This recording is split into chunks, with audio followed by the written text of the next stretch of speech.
유다의 그 마지막 등불 요시야 왕은 참 선한 왕이고 의로운 왕입니다. 늘 계획을 생각했는데 율법책을 발견하고 나서 큰 충격을 받고 대각성을 하고 깊이 회개합니다. 개인적인 회개로 끝나지 않고 이것을 훌다 예선지자에게 가서 도대체 이게 어떻게 된 것인가에 대해서 하나님의 뜻을 묻습니다. 그래서 이것은 왕 개인의 회개로 끝날 게 아니고 이것은 전 국가적인 회개 운동으로 발전해야 된다 하는 그 취지에 의해서 이 선지자에게 물었던 것입니다. 물었으면 너희들이 하나님께 가서 열심히 회개하고 말씀에 순종하면 다시 너희들 나라를 살려주겠다. 이런 대답을 받았으면 좋은데 실제로는 정반대의 대답을 받습니다. 유다는 이미 회생불능 상태가 되었고 멸망이 결정되었다. 이 사형선고는 다시 번복이 안 된다 하는 그 절망적인 확인을 다시 한 번 더 받게 됩니다.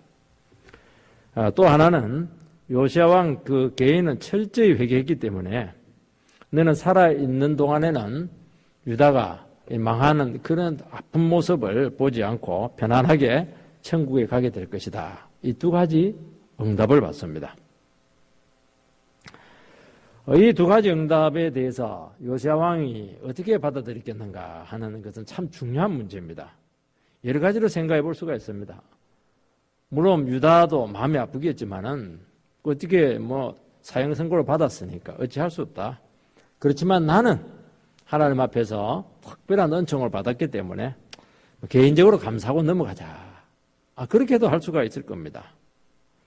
그렇지만은 요시야 왕은 절대로 그렇게 하고 넘어갈 수가 없었었고 유다 백성들이 완전히 망했다고 하는 사형 선고를 듣게 되었을 때 찢어지는 고통을 느끼게 됩니다.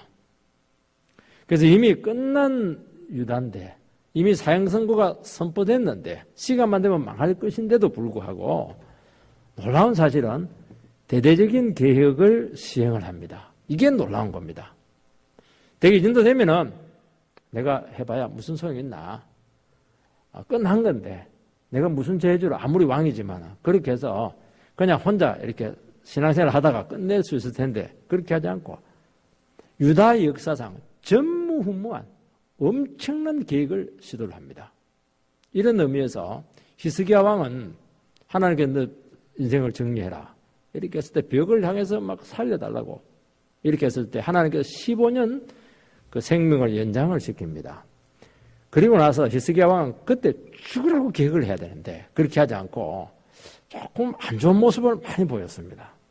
여기서 히스기야하고 요시야 왕하고 근본적인 차이가 있었다는 것을 보게 되고 요시야 왕이라고 하는 인물이 얼마나 위대한 존재인가 하는 것을 알 수가 있습니다.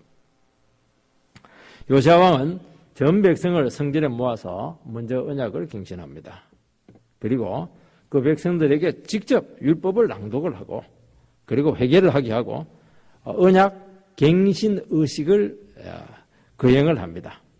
그리고 나서부터는 계획을 하는데 너무 철저하고 너무 절박하고 엄청나게 포괄적으로 구석구석 지역적으로 장소적으로 또 남유다를 넘어서서 북이스라엘까지 철저한 계획을 단행을 합니다.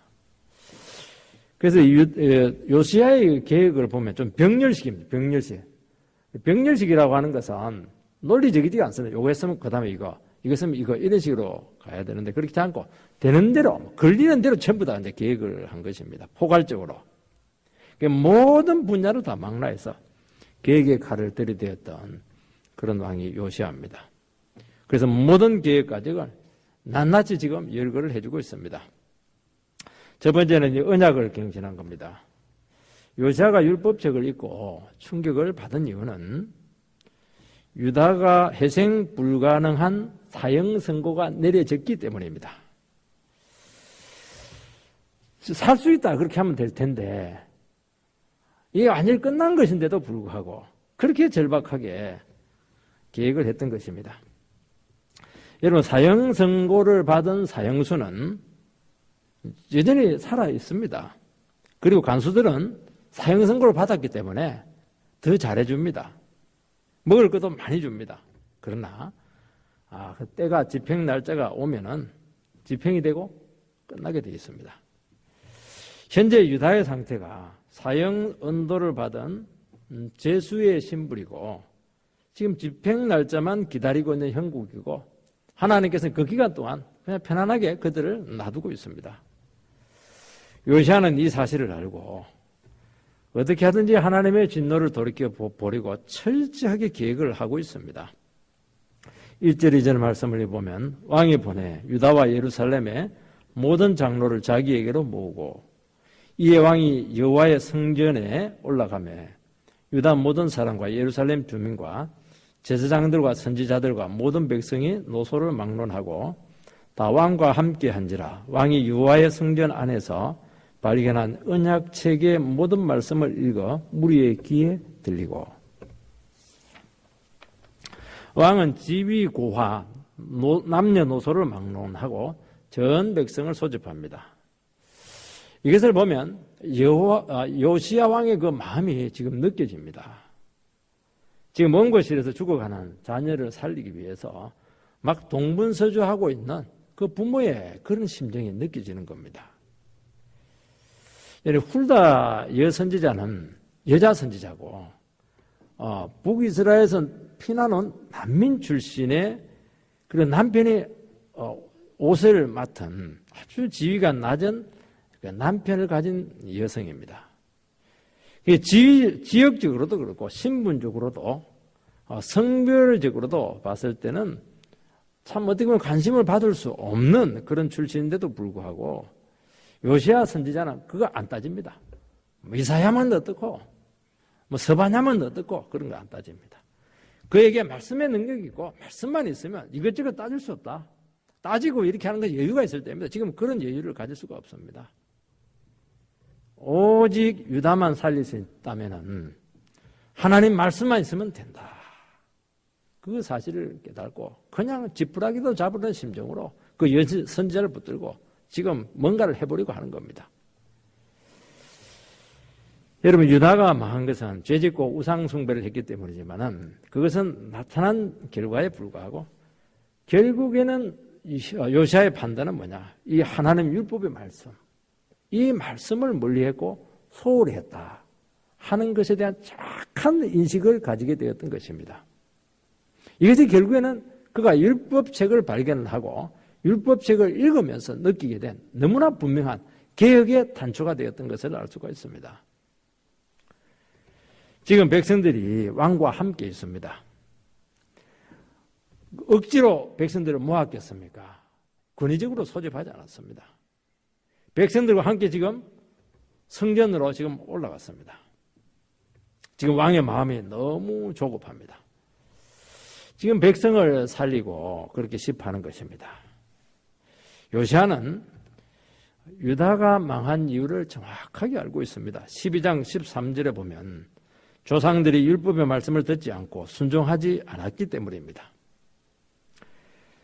요시아 선지자는 율법의 말씀을 듣고 철저히 회개를 하게 되었을 때 그에게 하나님께서 평안을 주셨습니다.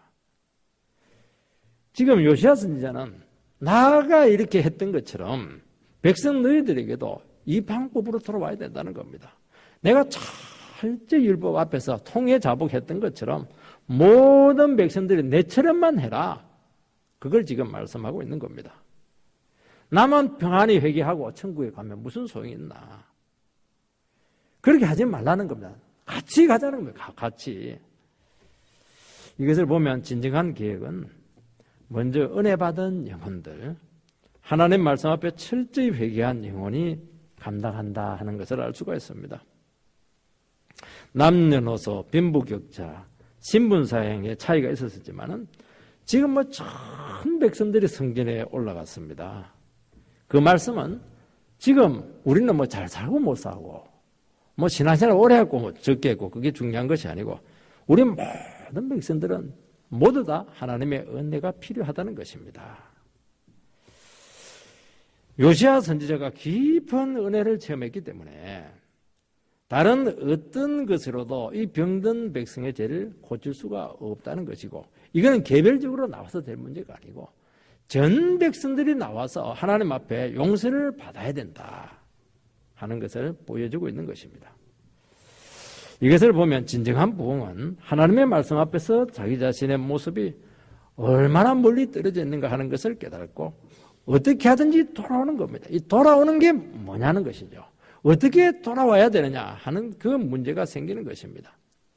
그래서 제일 중요한 것은 뭐냐니까 그 계획을 한 그 장본인이 철저히 주님 앞에서 무너지고 망했다가 오직 하나님의 긍휼하심으로 충분히 은혜를 받고 용서함을 받고 그 회개한 영혼이 앞장서서 그 문제를 해결해 나가는 그 방식을 취하고 있는 것입니다. 여러분, 신앙생활을 하다 보면은 처음 가졌던 그 순수한 신앙이 퇴색이 되고 어느 순간부터 이 신앙이 다성해졌고 매너리즘에 빠지게 되고 세상으로 떠내려가면서 우상 숭배하고 이 형식적으로 신앙생활을 하게 된다는 것입니다.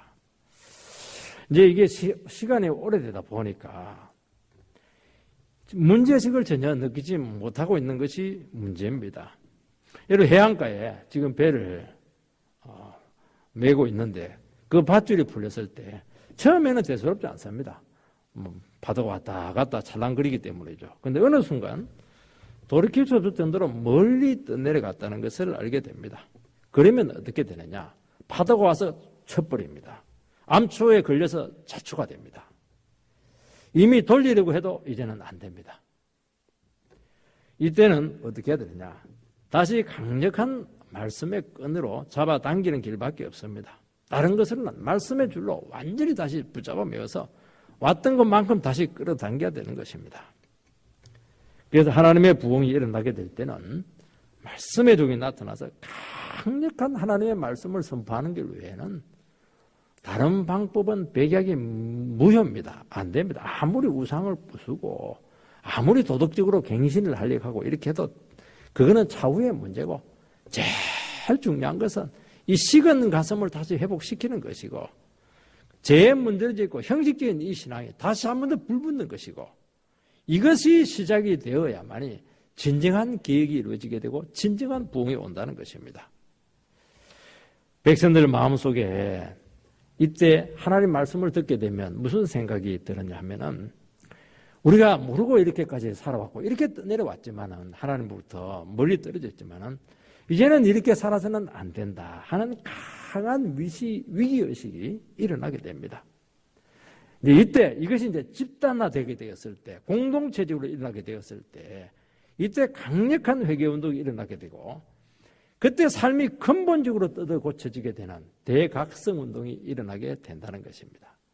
그래서 대개 부흥이 일어나고 대각성의 운동이 일어나고 이렇게 할 때는 나라가 어려움에 처했다든지 너무 절박한 상황 가운데 있게 되었을 때 그때 사람들은 이 문제를 어떻게 수습을 해야 될지 도대체 감을 잡지를 못합니다. 뭘 어떻게 해야 될지 같이 클럽을 만들어야 되는지 아니 위원회를 만들어야 되는지 알 수가 없습니다. 그때 어떻게 합니까? 말씀의 종이 나타나가지고 강력하게 말씀을 선포를 하면은 백성들 속에 무슨 생각이 드느냐? 하나님께서 우리를 찾아오고 있고 우리는 이렇게 살면 망한다는 것이 너무 분명하고 너무 하나님부터 많이 떨어져 있다는 것을 알게 되면서 하나님 말씀의 능력으로 다시 돌아가야 된다 하는 집단적인 공동체 의식이 생기게 되는 것입니다.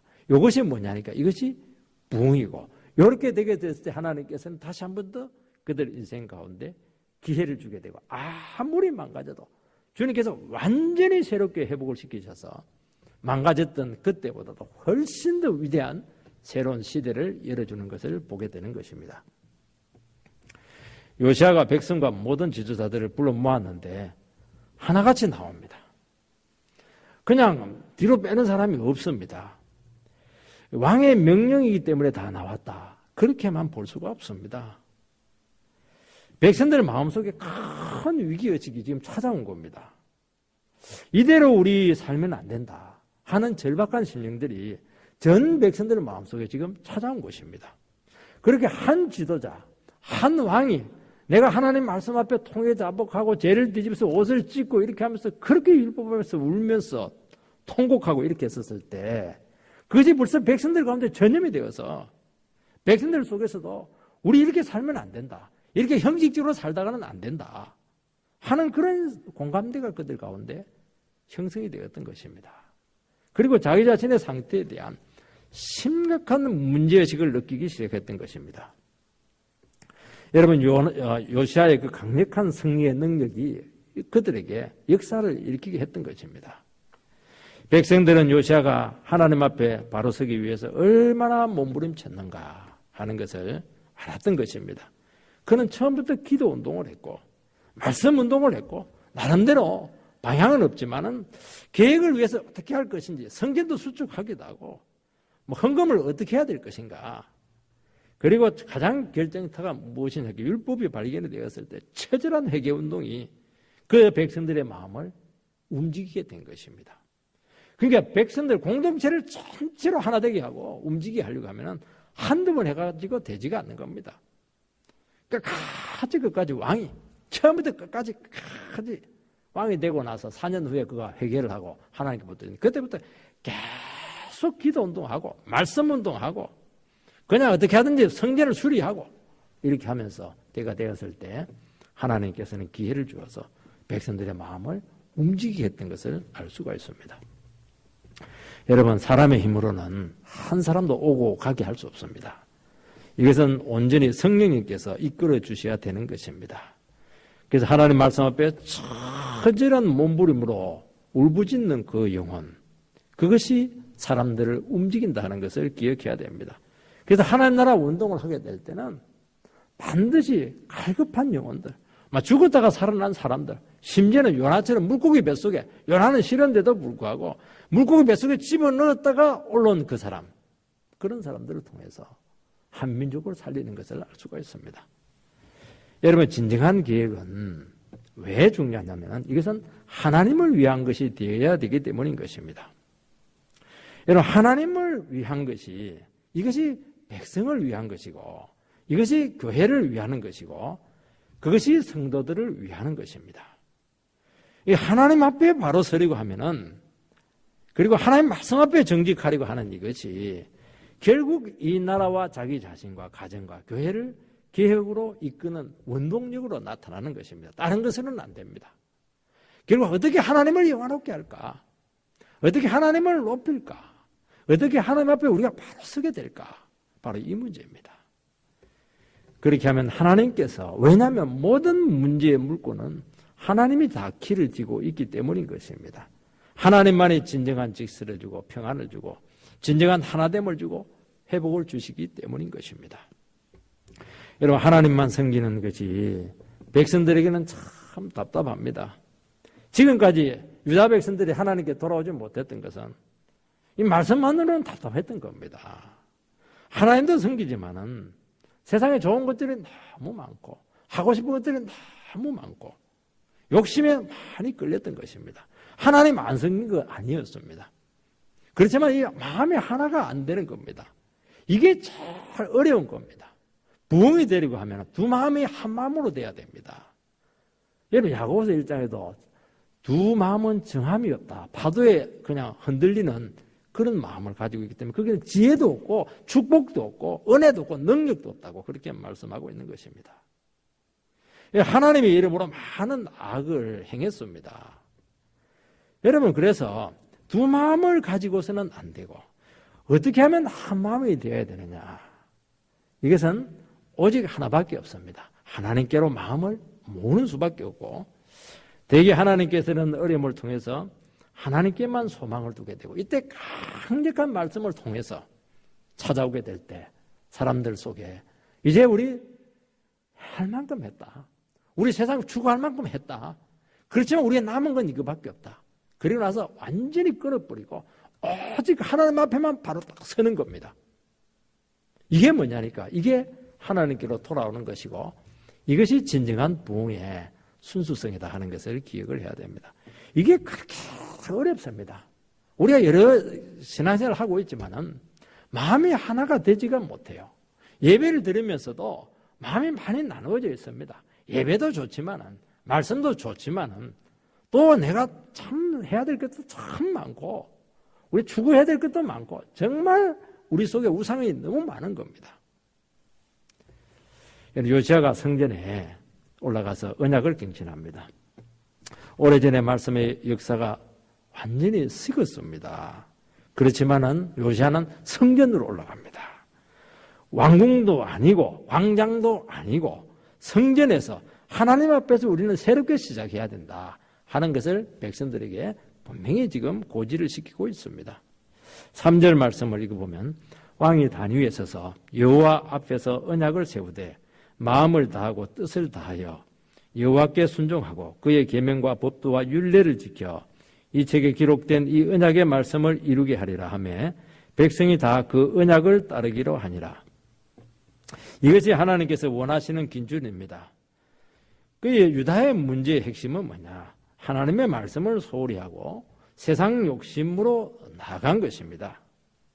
주님 없이 산 삶을 이제 다 버리고 마음과 뜻과 정성을 다해서 하나님 말씀을 붙들겠습니다. 한 마음으로 돌아오겠습니다.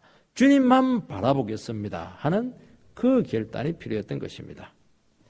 그런데 이렇게 순수하게 요시아처럼 했으면 얼마나 좋았겠습니까? 그러나 이들의 고백은 진심이 아니었습니다. 왜냐하니까 너무 뿌리가 깊었기 때문입니다. 그래서 하나님께서 조금이라도 1%의 가능성만 있어도 사형 선고 안 합니다. 너무너무 뿌리가 깊고 이거는 도저히 회복할 수가 없기 때문에 하나님께서 이미 사형 선고를 내려놓은 것입니다. 그 말은 뭐냐? 유다가 망해도 괜찮다는 겁니다. 포로되어 가서 그 얼마 남아있지 않는 그 사람들 속에는 우상만 빼내도 그들과 함께 새로 시작하겠다. 그 생각을 하고 있는 것입니다. 여러분, 지은 죄만큼 깊이 눈물을 흘려야 되는데 대오각성했다 하는 말이 나오지가 않고 요시아처럼 옷을 찢으면서 주님 앞에서 그렇게 통회자복한 그런 모습이 나타나지 않는 것입니다. 여러분, 요시아와 같은 회개가 이루어져야 되는데 이게 안 되는 겁니다. 회개해야 되는데 회개가 안 되는 겁니다. 왜냐하니까 속에 너무 깊이 우상의 뿌리가 자리 잡고 있기 때문인 것입니다. 물론 문제가 있다는 것은 느꼈지만은 뼈저리게 자기 자신의 죄를 깨닫지 못하는 것입니다. 그래서 우리는 이 부분을 가지고 기도해야 됩니다. 문제는 있는데 하나님께는 돌아가야 되는데 이 회개하는 것도 하나님께서 그 마음을 줘야 되는 겁니다. 성령의 은혜로 내 자신의 죄의 모습을 깊이 봐야 됩니다. 자식들에게 아무리 타일러도 자식들이 느끼지 못하고 자식들이 깨닫지 못하면 그런 속이의 경일과 똑같습니다. 마찬가지입니다. 아무리 말씀을 주고 이렇게 하더라도 그 말씀이 나에게 정말 실감 있게 다가오지 않는다면 그것은 그냥 예배 한 번 드린 것에 불과하지 주님 앞에 바로 섰다고 말할 수가 없는 것입니다. 그래서 우리는 뭘 기도해야 되느냐 하면 정말 하나님 앞에 내 모습을 보게 해달라고 하나님 회개의 심령을 달라고 오늘 이 시간에도 정말 통회자복할 수 있는 그런 은혜를 달라고 이 부분을 가지고 집중적으로 기도를 해야 되는 것입니다. 여러분, 유다 백성들이 하나님과 멀어지게 된 것은 결국에는 우상 숭배였고 세상 욕심이었고 이것이 얼마나 그들 가운데 깊이 자리 잡고 있었던가 하는 것을 몰랐던 것입니다. 그렇지만 결국에는 하나님 말씀으로 안 되면 안 되는 것이고 이 기회를 가졌는데도 불구하고 여기서 마지막 기회였어요. 마지막 유다의 등불이었습니다. 이 등불이 꺼지는 순간 기회는 없는 겁니다. 결국에는 나라를 잃게 되고 포로돼서 온갖 고생을 다 할 수밖에 없게 되었었고 사실은 부흥은 그 포로지에서 거기는 뭐 선지자가 있습니까? 성전이 있습니까? 아무것도 없습니다.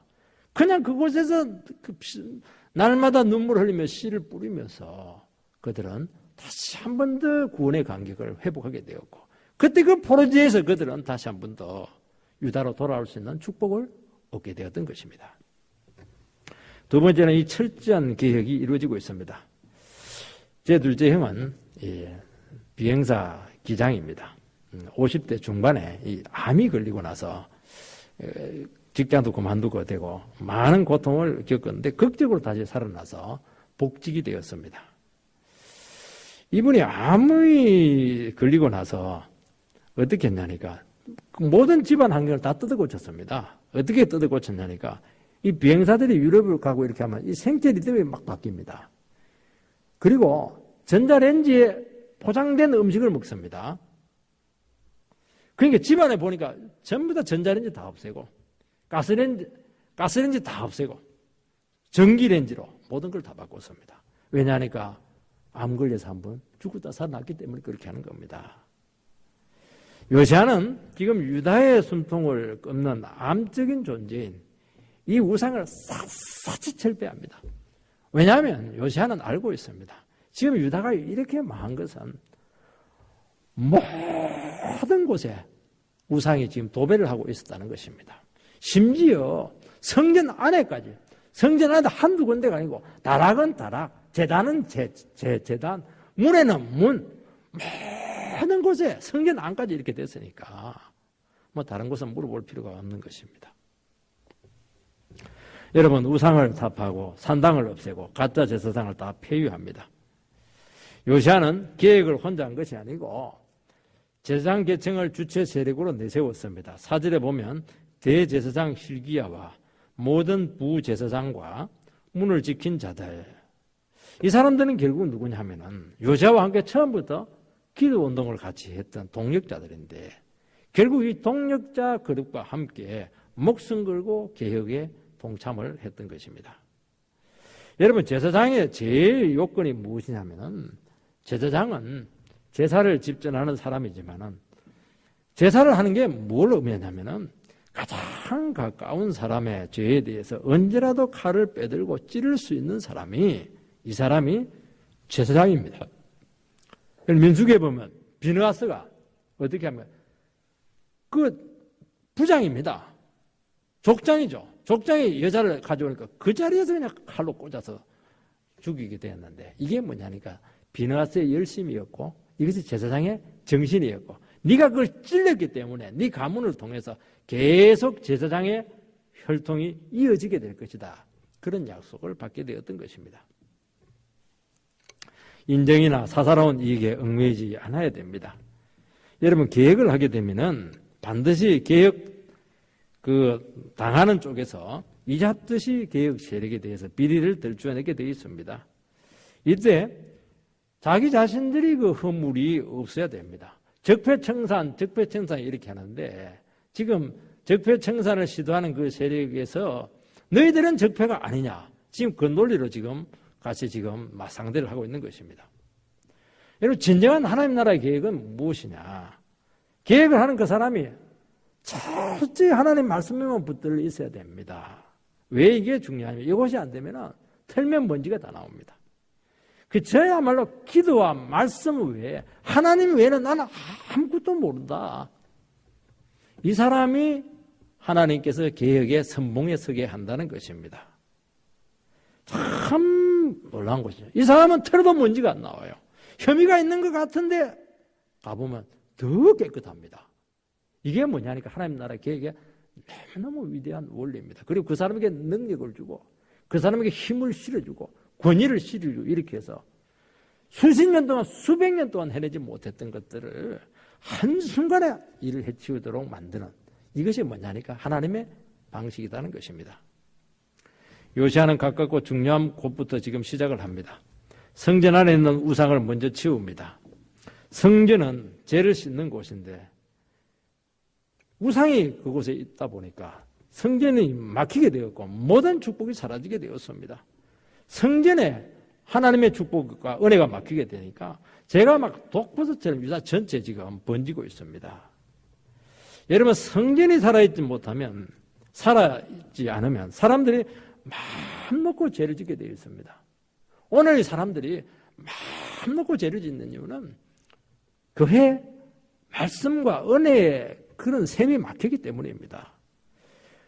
그해 하나님이 살아있으면 사람들이 죄를 지으면서도 눈치를 봐요.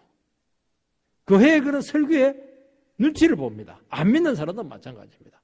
그런데 그해가 죄의 온상이 되고 그해에서 세상이 들어와 있고 교회가 그냥 우상숭배를 하니까 세상 사람들은 교회를 막 욕을 하면서 마치 죄를 지을 수 있는 자격이 있는 것처럼 모든 죄를 다 짓고 있는 겁니다. 그래서 교회에서 말씀의 역사를 막고 은혜의 역사를 막는 것이 이것이 뭐냐니까 성령 회방죄입니다. 이것은 절대로 용서받을 수가 없습니다. 여러분 성전 안에 바알과 아세라와 이럴 성신을 위한 기명들이 참 가장 보기가 싫었던 것으로 생각이 됩니다. 그래서 그걸 제일 먼저 치웁니다. 그냥 치우는 것이 아니고 그걸 빻아가지고 우상숭배의 발원지인 금송아지가 있는 북이스라엘의 베델에 가서 뿌리고 있습니다. 이것은 우상숭배의 뿌리를 뽑겠다 하는 것을 지금 보여주는 것입니다. 성전에 남창의 집이 있게 되는데 이거는 뭐 창기들이죠, 창기들. 신을 기쁘게 하기 위해서 성적인 관계를 하게 되면은 신이 많은 축복을 주고 다산의 축복도 준다. 그렇게 해서 사용되도록 성전 안에다가 공식적인 창기들이 살 수 있는 공간을 마련했던 것이 그걸 다 없앱니다. 므낫세가 끌어들인 몰렉 우상 숭배를 없애고 아스가 성전 다락방에 세운 우상 제단도 허물게 되고 여기 보면 좀 특이한 게 태양신의 말과 수레를 없애고 있습니다. 태양신 대개 하면 이제 바벨론 신으로 우리는 대개 이제 그렇게 보고 있습니다. 왜 태양신을 섬기는데 말과 수레가 필요하냐? 태양신을 섬기는데 이 카프레이드를 한 겁니다. 이 마차 프레이드를 한 것이죠. 화려한 프레이드 쇼를 한 겁니다. 브라질의 삼바쇼처럼 그렇게 한 겁니다. 여러분 산당 예배를 또 없애고 있습니다. 오늘 이 교회가 참 많은 이벤트나 세상 행사를 지금 교회에 끌어들여서 막 쇼를 보여주려고 하는데 이거 다 없애야 되는 겁니다. 여러분 산당 예배가 우상 숭배나 인본적인 예배에 온상이 지금 되고 있는 겁니다.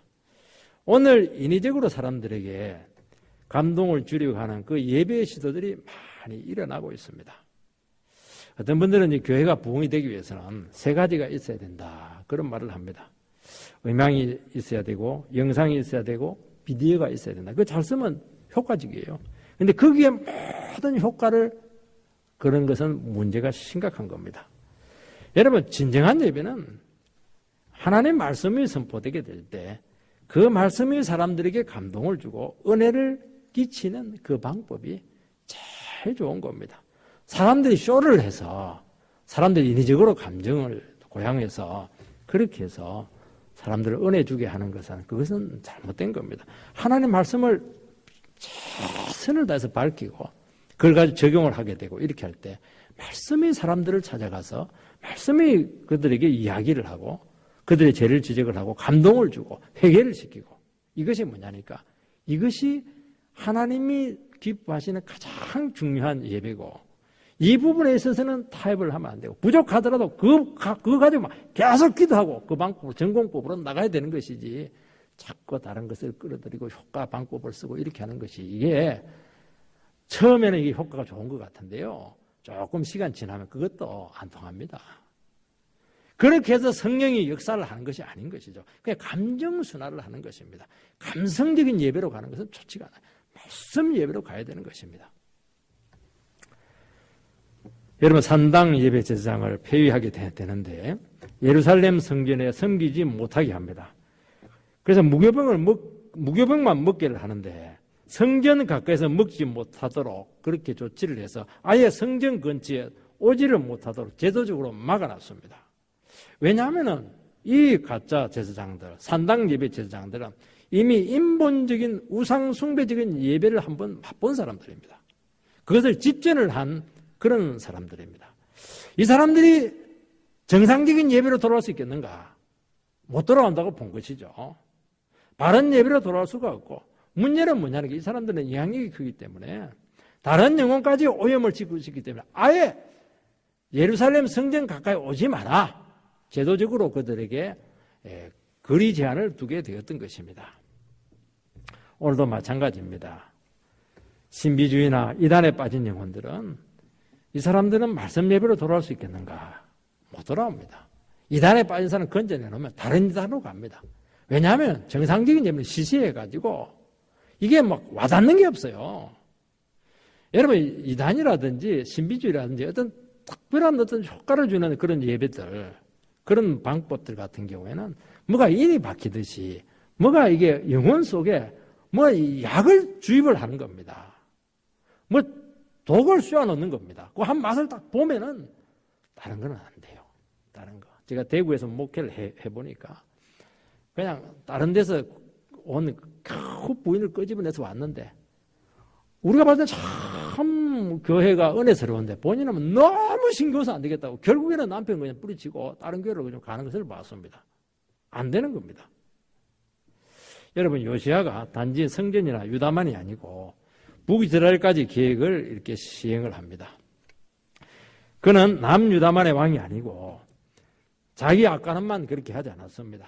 하나님 모든 백성들이 언제라도 하나님께로 돌아올 수 있는 것이 그게 나의 사명이다. 그렇게 보았던 것입니다. 북이스라엘은 이미 망했습니다. 아수르가 지배를 하고 있습니다. 아마 그때 아수르의 힘이 좀 약했던 것으로 생각이 됩니다. 그 기회를 타가지고 이 요시야 왕은 남유다만 계획한 것이 아니고 사실은 우상의 온상지는 북이스라엘입니다. 특히 베델과 단에 금송아지를 쌓아놓은 것인데 거기를 가가지고 완전히 재단을 해가지고 빻아버리고 그렇게 해서 그것을 그냥 죄로 만들어버린 것을 우리는 보게 됩니다. 그 해골 파가지고 재단이 전부 다 죄로 만들었던 것입니다.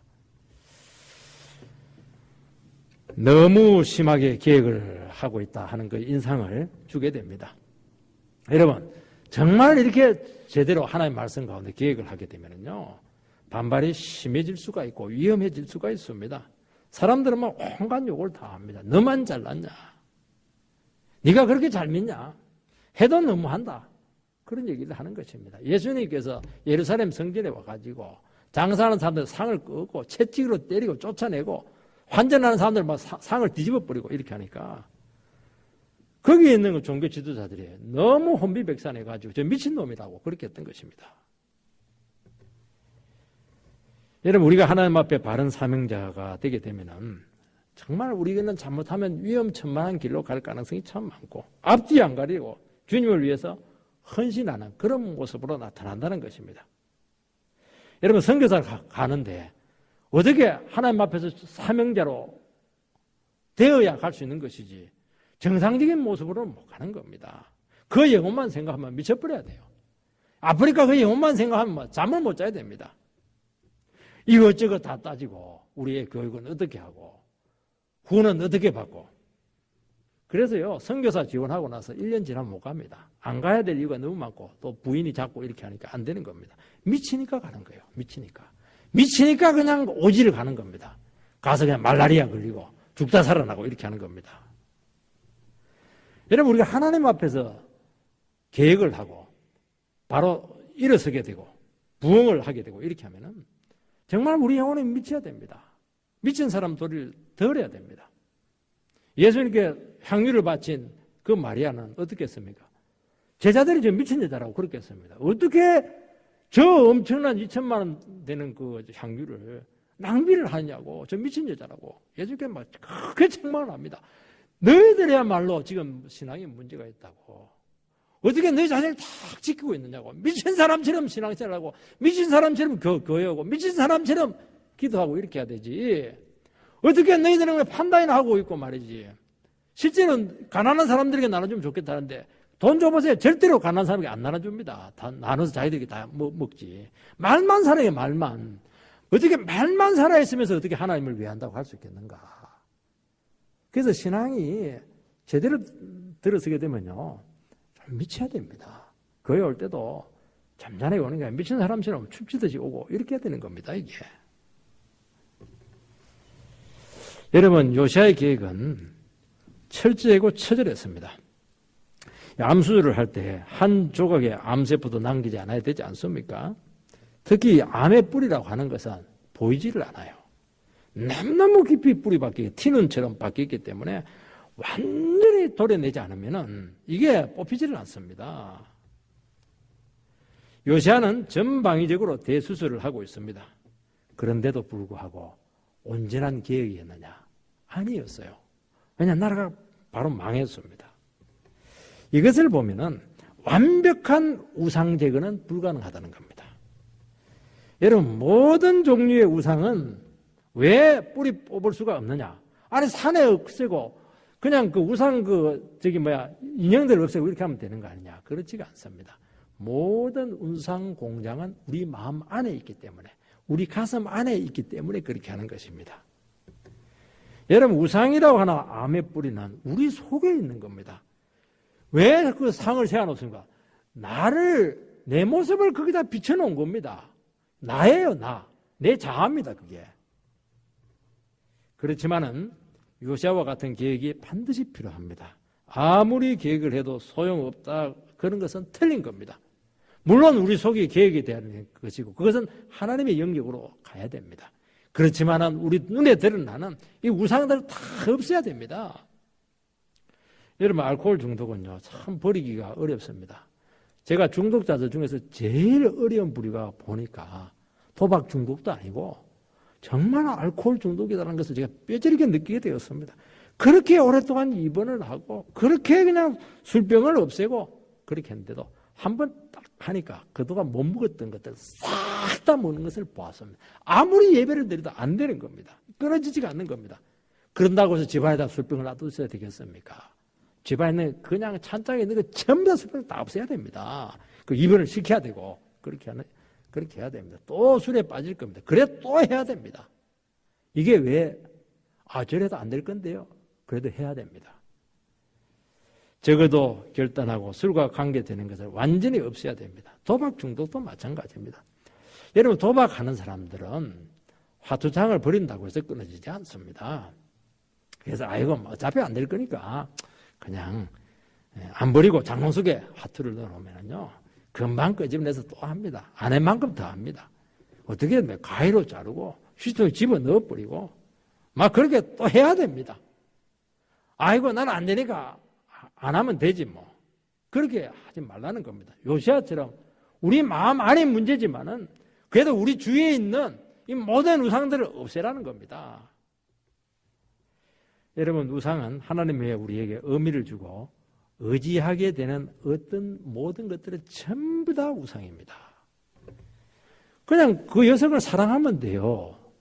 그런데 이 여성 없으면 못 산다, 이렇게 되면 이제 우상입니다. 여러분, 성당에 가면 마리아상이 있지 않습니까?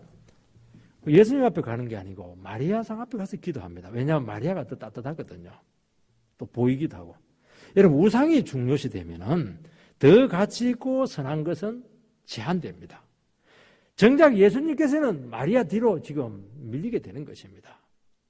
여러분, 교황이라고 하는 존재가 우상시 되면은 이 크리스마스 때가 되면은 예수님은 화면에 나타나지 않고 교황이 계속 화면에 나타나서 사람들을 현혹을 시키는 겁니다. 예수님은 없어지고 사람이 그 자리를 대신하게 되는 것입니다. 여러분, 송아지 우상으로 하나님을 섬기게 되면은 하나님의 진면목은 사라지게 되고 이 송아지 형상으로 제한된 하나님으로 국한이 됩니다. 의미가 축소가 되고 왜곡이 되고 변질이 되는 것입니다. 그래서 십계명의 시작은 뭐냐? 다른 것은 몰라도 절대로 형상을 만들지 마라. 이미지를 만들지 마라. 우상을 만들지 마라. 말씀으로만 하나님을 배워라. 그렇게 했던 것은 무엇이냐니까 하나님이 형상화되고 우상화되고 이미지화되는 순간 변질이 오고 왜곡이 오고 축소가 일어나게 되기 때문에 그렇게 하는 것입니다. 그래서 우리는 오직 말씀입니다. 말씀을 듣고 그 말씀에 그대로 순종하는 것이죠. 그것이 하나님을 무한대로 제한하지 않고 나아갈 수 있는 유일한 길이다 하는 것을 말씀하고 있는 것입니다. 우상은 의미를 부여할수록 빨아당기는 힘이 강하고 집착하게 만듭니다. 이때는 어떻게 한번 타격을 주어서 깨뜨려야 됩니다. 그 대상 형상을 허물어야 됩니다. 여러분, 우상은요 나무고 돌입니다. 돌을 이렇게 다듬어 놓은 겁니다. 아무것도 아닙니다. 그런데 사람들은 거기다 너무 의미 부여를 많이 했기 때문에 너무 무서워하고 두려워하고 그게 무슨 신비한 힘이나 나오는 것처럼 꼼짝을 못하고 영혼이 지배를 되는 거예요. 그 시간이 가면서 그것도 신화가 생깁니다. 자꾸 신화가 거기 기도했더니만 애를 낳았다. 거기 좀 무시했더니만 그 사람 발목이 부러졌다. 이런 것들이 생겨지게 되면 신화가 생기면서 벌벌 떨게 만드는 겁니다. 그래서 어떻게 합니까? 한번 믿음의 조건이 나가지고 그냥 망치로 깨버리는 겁니다. 도끼로 찍어버리는 겁니다. 나무예요. 불에 태워버리니까 잘 타요. 왜냐하면 수백 년 동안 그거 세워져 있었으니까. 너무 잘 말라가지고. 나무입니다. 돌입니다, 이게. 그걸 한번 깨라는 겁니다. 여러분, 그런 것 한다고 되느냐. 그렇게 말하지 말아야 됩니다. 그래서 우리는 어떻게 해야 되느냐. 자꾸 깨야 됩니다. 내 신하들 깨야 됩니다. 우리도 이게 믿음 생활하고 신앙생활 하다 보면 나는 특별해. 나는 내 나름대로 성공신화 이런 것들이 있습니다. 그게 결국 이제 자기 잘난 맛에 살 수밖에 없게 되는데 이것도 깨야 됩니다. 하나님께서 깰 때가 굉장히 아무것도 아니거든요. 그거 하나님이 도와줘서 그때는 통했지만은 그게 늘 통하는 게 아닙니다. 주님께서는 그 네가 한 게 아니다. 그래서 그 신화도 다 깹니다. 그래서 막 프라이드가 있고 내가 왕년에 명문고등학교 나고 이거 다 지금 신화입니다. 그거 붙들고 사는 거거든요. 그거 다 우상이거든요. 다 깨야 됩니다. 여러분 집안에 TV가 시험이 되면은 어떻게 합니까? 보자기로 싸서 장롱 속에 집어넣어야 됩니다. 그것을 안 보면 도무지 못 살 것 같아요. 우상은 속입니다. 너 저거 하루다도 안 보면은 저거 네 기절할지 몰라. 저거 얼마나 좋은 건데 그렇게 하는 겁니다. 근데 딱 싸가지고 넣어버리면 하루도 못 살 것 같은데 없으니까 또 안 보니까 안 볼 수 있는 겁니다. 넘어갈 수 있는 겁니다. TV 없애고 스마트폰 치워버리니까 저녁 분위기가 참 좋아져요. 대화가 막 살아납니다. 그러면서 어떻게 되냐니까 이게 허상이었구나. 이 우상이 우리 가정의 분위기를 굉장히 좀먹었구나. 아무것도 아닌데 우리가 그게 그냥 숭배하고 있었구나. 텔레비 볼 때 어떻게 합니까? 고개 자꾸 숙이면서 이게 우상 숭배예요. 고개 숙이면서 까딱까딱 하면서 이게 아무것도 아니거든요. 이게 속고 있는 겁니다. 여러분 세 번째는 이 우상을 극복하는 방법이 무엇이냐 하는 것입니다. 우상은 하나님만이 줄 수 있는 것을 대신 줄 수 있는 존재는 전부 다 우상입니다. 돈도 우상이 될 수도 있고 권력, 명예, 인정받음, 소원, 성취, 또 집을 가지는 것, 대인관계, 자아실현 정말 하나님 외에 우리에게 의미를 가질 수 있는 모든 것, 차도 마찬가지입니다. 어떤 분은 차가 우상이더라고요.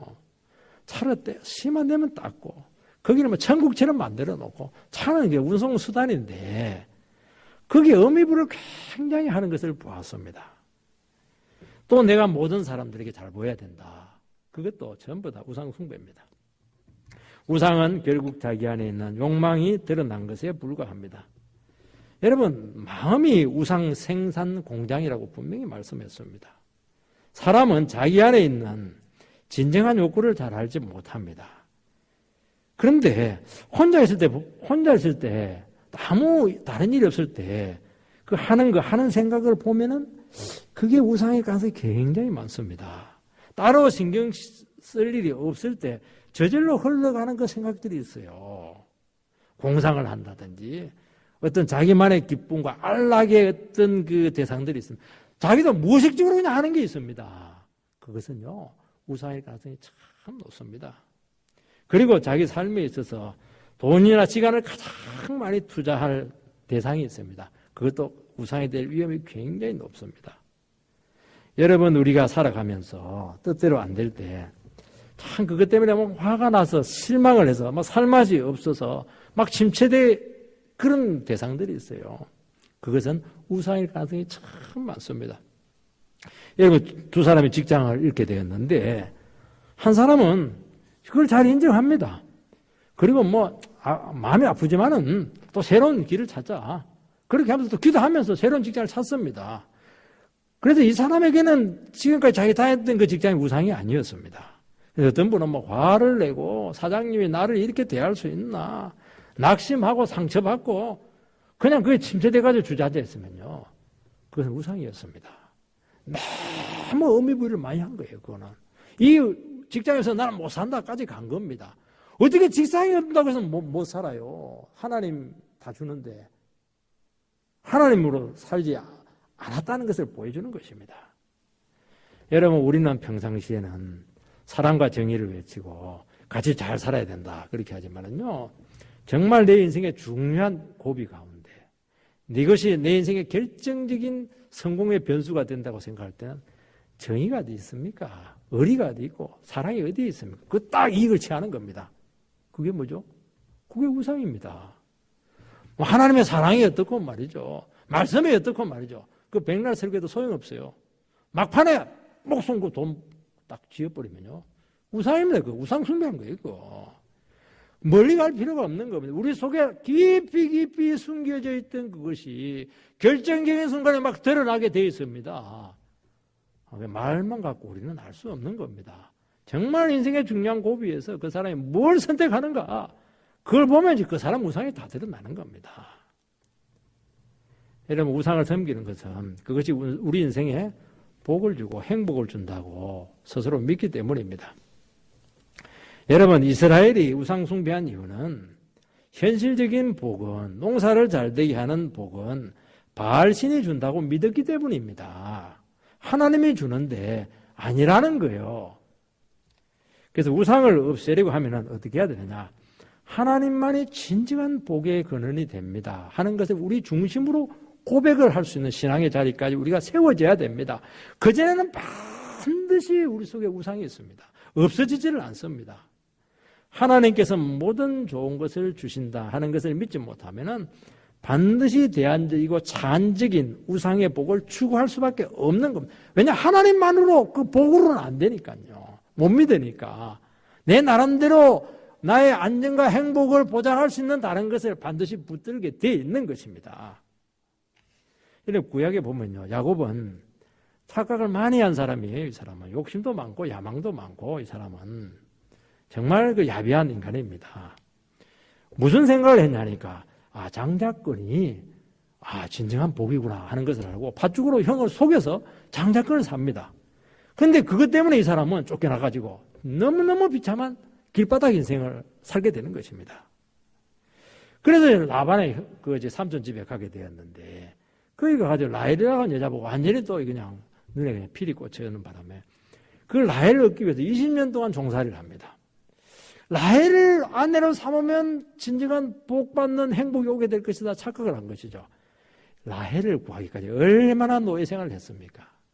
라헬 한 사람 때문에 나머지 세 여자를 더 데리고 살아야 됐습니다. 아이고, 여자 많이 데리고 사니까 좋겠네. 아이고, 안 미치는 게 다행입니다. 정말 은혜가 있었기 때문에 살았던 것이지, 좋은 게 한 여자도 힘든데 어떻게 한 4명, 아이고, 그거 자식들이 보통 자식들입니까? 성질 하나 대단한 것이죠. 속았던 것입니다. 그가 야복강에서 천사 만나가지고 씨름하다가 환도뼈에 위골이 되어서 평생 불구자가 됩니다. 그때 천사가 나가려고 하는데, 왜 천사가 나가려고 했겠는가? 햇빛이 뜨니까 밤새도록 싸우는데 이게 누군지 몰랐어요. 너무 캄캄하니까. 이제 햇빛이 나면은 보이니까 천사가 도망가는 겁니다. 그때 막 바지를 잡고, 당신 이름이 뭐냐고, 나에게 복을 빌고 가라고 그렇게 합니다. 그때 천사가 그에게 복을 줍니다. 복을 주고 나서 이름을 바꾸는데 야곱에서 이스라엘로 이름을 바꿉니다. 그래서 야곱이라는 뜻은 약탈자, 야비한 자 이런 뜻을 가지고 있는데, 이스라엘은 하나님과 겨루어 이겼다, 그런 의미를 가지고 있습니다. 이때 야곱은 모든 복은 내 머리에서 나오지 않고 라헬한테서도 나오지 않고 장자권에서도 나오지 않고 하나님으로부터만 나온다 하는 것을 그때 고백을 했던 겁니다. 그때부터 야곱은 이 불구자로 다리 쩔뚝거리고 목발하면서 축복이란 축복은 다 받게 됩니다. 이게 뭐냐니까, 이것이 우상 숭배를 이길 수 있는 최한 길입니다. 다른 것들은 절대로 안 됩니다. 아무리 예수 믿어도 전부 다 딴주머니 다 차고 있는 거예요, 이게. 그거 찰 게 없으면 마음속으로라도 나는 그래도 왕년에 이런 사람이 아니었는데, 프라이드를 꽉 차 있는 겁니다, 그거. 자기 자랑이죠, 그거. 하나님만이 나를 살게 하고 죽게 하고 하나님만의 모든 나의 축복의 그 근원이다, 이걸 중심으로 고백하게 될 때 우상에 쑥 빠져서 나가게 되는 겁니다. 이게죠. 이거 되기 전까지는 진정한 축복은 없습니다. 여러분, 우상이 주는 것은 가짜 복입니다. 그거 받으면 위험합니다. 영혼을 썩게 합니다. 하나님이 주시는 진짜 복을 막는 게 문제입니다. 그래서 우리는 늘 얘기하는데, 하나님이 안 주면 받지 말라는 겁니다. 하나님이 안 주면 그 사람 취하지 말라는 겁니다. 하나님이 주는 것만 해도 충분하고, 그것은 영원히 복의 통로로 우리를 축복을 해주신다는 겁니다. 그래서 세상 복을 좋아하게 되면은 진짜 복을 놓치니까 문제인 겁니다. 그래서 하나님께서 안 주면 안 가진다. 이 시간 오늘 여러분 마음속에 뼈에다가 딱 새기시기 바랍니다. 참 이게 어려워요. 왜냐하면 저거 안 가지면 내 인생 망할 것 같아요. 저거 이 순간 저걸 내가 내 것을 안 만들면은 영원히 불행할 것 같습니다. 그거는 전부 다 우상입니다. 그거는 무조건 버려야 됩니다. 저 사람 아니면 안 돼. 그 사람 반드시 버려야 돼. 그 사람 우상이에요. 틀림없습니다. 하나님이 주시는 거예요. 그렇게 안 줍니다. 딱 보면 알아요. 딱 보면 합니다. 그래서 망할 것 같은데 망하지 않아요. 딱 하나님이 주시는데 이야, 복 중에 복입니다. 최고로 좋은 것을 준다는 것을 꼭 믿으시기 바랍니다. 욕심으로 억지로 가지면 두고두고 불행의 씨앗이 될 줄 믿습니다. 요시아는 유다가 망할 것을 알면서도 철저하게 계획을 합니다. 여러분, 유다의 존속을 뛰어넘는 아주 초월적인 계획을 이 사람이 해내는 것입니다. 그러니까 벌써 요시아는 지금 유다라고 하는 그 눈에 보이는 나라에 국한되지 않아요. 벌써 이 사람이 벌써 하나님 앞에 바로 서면서 벌써 전 우주적인 하나님 나라를 지금 바라보고 있는 겁니다. 그러니까 멀리 보는 겁니다. 지금 후세대를 지금 눈에 보이는 이 나라는 망할지 모르겠지만 하나님은 망하지 않는다. 하나님 나라는 영원하다. 나라는 망해서 사형선고로 돼서 집행을 될지 모르겠지만 나의 이 계획이 하나님 나라를 세우는데 너무너무 중요한 의미를 가지고 있다. 이렇게 하니까 상관없이 죽도록 계획을 했던 겁니다. 이게 얼마나 위대한 정신인지 모릅니다. 우리는 나에게 이익이 안 되고 나에게 도움이 안 되면 그냥 주저앉아 버리는 겁니다. 여러분, 그게 좋지가 않아요. 영원히 내 상태가 망하고 어떻게 되더라도 주를 위해서 했던 것은 영원히 남는 겁니다. 그래서 마지막 숨 거두는 순간까지 주를 위해서 헌신하는 것을 포기하지 마시기 바랍니다.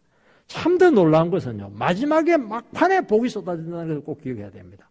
어떤 분들은 잘 해갔다 막판에 복을 다 까먹어버려요. 엉뚱한 소리 하는 바람에. 천국이 있어요? 지옥이 있나요? 그 말 하는 바람에 말입니다. 그런데 평상시에도 비실비실 했는데요. 막판에 그냥, 하나님 찬양하고, 정말 하나님 만나고 싶다. 이렇게 하니까 얼마나 복을 많이 받고, 막판에 상을 다 받고요. 그걸 보는 그 후손들이 대대손손 복을 받는 거예요, 이게.